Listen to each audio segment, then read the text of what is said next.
Are you concerned that back surgery may be in your future? I'm Dr. Rob Campbell, and I have a non-surgical solution that is safe and highly effective for the right candidate. It was amazing. I have now completed a 5K, and I just signed up to do a mud run in June, so I'm really excited. He's absolutely changed my quality of life.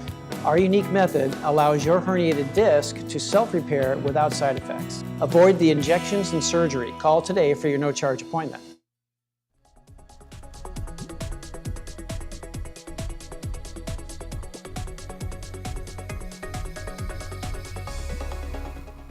Well, you just saw that spot for Dr. Rob Campbell, the disc expert. He is here today, and a pleasure to have you here, sir. Thank you very much. We really appreciate it that you're bringing along a model of the disc here, but we're going to get into calling the disc expert because you really focus on, we're talking about the disc in your back, by the way. Exactly. And you know, over time, people have degenerative disc disease and all kinds of different problems, and this is what you specialize in, right? Yes, these are the conditions that we specialize in, is a degenerative disc or herniated disc, a bulging disc. People who have these conditions, unfortunately, suffer tremendously. Right. They have back pain where they're unable to do the normal activities that they should be able to do. Just even getting up and walking around, getting up out of bed comfortably, or activities like playing golf, which I know is big in this community right huge, here. yeah. And when they can't do those normal activities, they suffer. And those are the kinds of patients that we treat. So let's talk about the difference between a herniated disc and a degenerative disc disease. Yeah, sure. You know, degenerative disc disease is a diagnosis that people are given. Mm-hmm. And it's actually not a disease when we think of, you know, the word disease and what a disease actually is. Degenerative disc disease is actually a process. And the process is when the disc is unable to heal itself over time, it starts to degenerate. And as long as nothing stops that process, it will go on. Right. But there is a way to stop that process. But during that process, what comes out of that is the disc will actually collapse and create what's called a herniation. So the herniation is part of the degenerative process. Okay, and the disc is really there. I mean, you got a very nice model here. And is it sort of it kind of reminds me of like a gasket that you would use in a part or something you're building that is designed to give and allow things to twist. And is that basically what a disc does? Yeah, you know, the disc is, we like to say the disc is either healthy, like we see in this model here, or it's unhealthy. Right. And it goes through a process of breaking down. And the disc has many functions. It functions as a shock absorber. A shock absorber, kind of like a tire in your car. It needs a certain amount of air. And if we don't have that correct amount of air in your tire, when we lose that air and the tire flattens, then the car can't function normally. It can't go around corners well, it can't do high speeds well, and the same is true with our disc. And what we see with our model here is part of that degenerative process. And we see in this particular model where when the disc loses its mechanism of self-repair, the outer rings of the disc begin to break down, as we see here. And they do that because they're not able to get their circulation. And when they don't get their circulation, what we see is the weakening of the disc causes the nucleus, or the center part of the disc, to migrate off to the side. And that creates what we call the bulging disc off to the side, pinching on the nerves right there. Yeah, we can see that. And that's very what causes the pain, is the disc actually breaking down, coming apart, collapsing. And when it collapses, then it bulges. And when it bulges, then it puts pressure on the spinal cord, and that's what causes all the disability and pain. Okay? Now, why does the disc get worse? Is it just age? We're all aging, and we're all standing up, most of us anyway, and we hear that, I know you've probably heard this too. It's that old adage that as you get older, you lose height a little bit, It's which true. for me, I'm already short enough. I don't want to lose any more height. But is this something that naturally occurs, or more so in certain individuals? You know, the disc, all the discs together make up about 6 inches in our height. And Wow. what happens is it's all about the disc being able to maintain its integrity. What's unique about the disc is it does not have its own nerve supply or blood supply, so it's very different in how it maintains itself. And it's very different on how it's able to get its nutrients and oxygen. The disc needs many things. It needs water, oxygen, and nutrients. And it has its own unique delivery system for that. And what our procedure does, what I do in my office as far as treating those conditions is we work directly with the disc itself in being able to get the disc what it needs. In life, when something is missing, we have a problem. It's like if we don't give the plant water, the plant will die and go through these different stages. If we don't have air in the tire, it's going to be flat. If the disc doesn't have its proper amount of circulation, it then begins to break down and cause all these problems and disabilities that people have. I find it interesting that you said the disc doesn't have its own nerve supply. Right. So basically, the pain you're feeling is not pain generating from the disc itself, it's everything else around it. Yeah, it's not the disc itself, it's when the disc bulges onto those delicate spinal structures, which happens down the road after this condition's been going on for some time. So we can have a bad disc without even knowing it, and then finally when it reaches that point where it's putting pressure on the delicate spinal structures, that's when we feel it. And at that point, what we think we have is a pain problem, but what we actually have is a disc problem that's causing pain.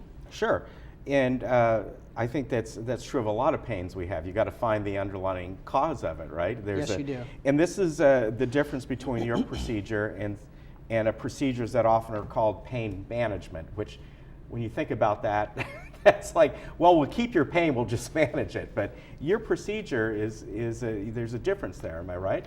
Yes, and something I want to mention here that I have learned from my patients as they come in, and many of them have had injections and they just really didn't work, and that's why they came to see me, or they don't want it. But there's this misconception that if you get an injection of corticosteroids into your spine, that will create some kind of repair or healing to your disc, and it does not. It is what you say, pain management. Right. What's different about our procedure is that rather than dealing with the pain of the disc, our procedure, the methods that we use, that we've developed, deal with actually repairing the disc itself, and we do this by tapping into its normal and natural mechanism of self-repair. And we do that using specialized medical equipment and technology that was actually developed by a group of surgeons and engineers that understood that in order to heal the disc, we have to give it what it needs. And what I've been able to do in my office is create unique protocols over years of research. And I've been studying this thing and become certified, and this is really the only thing I do is treat this particular condition. And the reason we're able to have the success that we do is because we're very specific. Specificity equals success.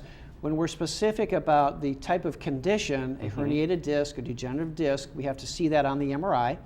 When we have that condition and we match it up with medical equipment and technology that is precisely for this one thing, and we put those together, that's how we're able to get the success that we have. So how does someone know if the procedure that you do is right for them? You know, choosing the right candidate is the most important thing. And in order to determine if someone is the right candidate, we need to see the MRI. That's the first thing we want to do. And that's what we do either on our first visit, or if they come in and don't have an MRI, we will send out for that. So we want to see the MRI to determine if they're a candidate. In any given week or month, there may be 25 to 50% of people that come in to see me who are not candidates for this treatment because of other situations where their disc may be too far gone, or they may have had too many surgeries, or they're just not interested, and that, believe it or not, that does happen too, but we want to qualify them to make sure that they are a candidate. And once they are a candidate, then we explain our procedure in detail. It takes me about 20 minutes to do this in our office, and we bring out the textbooks and the research and where this all came from and how it applies to them, so that they can make a decision as to whether or not this is going to be in their best interest.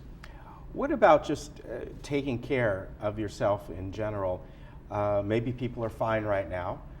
Is there something that can be done where people can kind of avoid getting this type of disease? Now, of course, that takes them out of coming to see you, but my point is is there something things can do? Is it just hereditary? Why does something like this happen for the vast majority of people? All right, I get to tell you this. Yes. There's actually nothing that someone can do that's going to heal their disc on their own or at home. Okay. And how this actually begins is through some type of trauma. And the trauma can be something that someone remembers, oh yeah, I had this car accident or I had a fall. But oftentimes people don't remember the exact trauma. And what that means is it was a trauma that was insignificant to them, but was significant to the disc. And at that point, the disc began to break down. And then months, years, and even decades later, it presents itself as a degenerative condition. Interesting.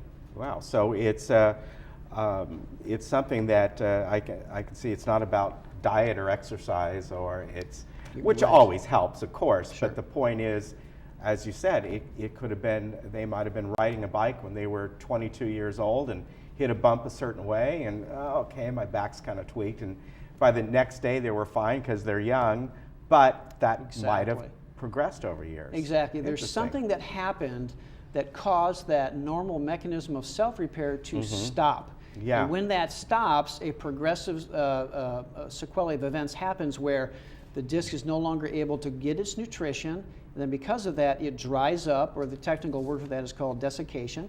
When it dries up, then it begins to break apart, collapse, and then when it collapses, then it bulges. And it happens in that order. And see, there is a step A and step B and step C. It happens in this way, and the only way to repair that is actually to tap into the mechanism of self-repair, which is a natural mechanism. And the good news is that through scientific research, we know from published studies that the disc has significant mechanisms for self-repair. The disc is alive, it's living tissue, and it has the ability to self-repair. The good news is when someone is done with our treatment, their disc is healed, and that's the best news of all. All right, you can call Dr. Campbell at 949-702-4582. He is located, the office right off La Paz, down by the 5 freeway by 24 Hour Fitness. If you kind of know where that is, you know where his office is. Also, the website right there, thediscexpert.com. Thank you. Good to see you again. Thank you very much. All right, you take care. Okay, thank you. And we'll be right back.